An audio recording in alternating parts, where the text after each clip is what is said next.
So I'm going to go through a really quick light session treatment on my horse. I've already gone through her and checked her out. She's indicated that she's sore in the right front and the left rear, which makes sense since they work on the diagonal.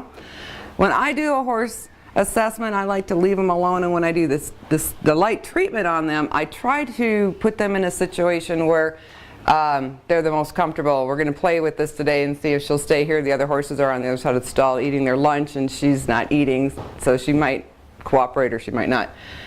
We're going to go ahead and do a light session on her. I use 2 lights at one time. I'm going to use the low setting, and we're going to just go through and just do some of her standard wellness points, and we're going to watch her reaction. She's already licking her lips. She wants to know when I'm going to get to the sore spots. I like to let them do anything that they want to do during the session except leave or eat.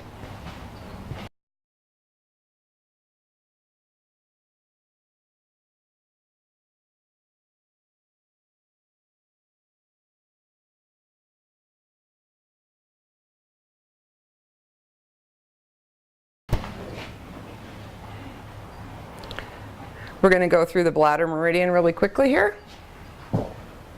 She's releasing over here on the back end, which you aren't going to be able to see from there. One of the things that will happen is her head's going to start lowering. She's going to start getting sleepy. Okay.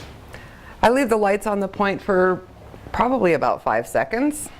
And you aren't going to be able to see that, but it's leaving little indentions all the way around along here. One of the things that I like to do is make sure that their ting points are all good by stimulating them as well with the light.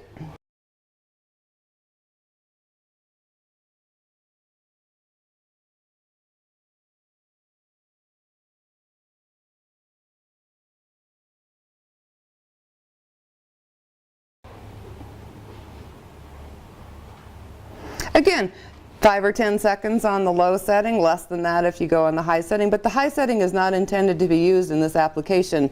It's only intended to be used when I'm working on a tougher spot in the muscles, higher inflammation areas. But the low setting is by far adequate enough to be using when you're stimulating acupressure points. Okay, Mama. One of the ultimate points is the byway.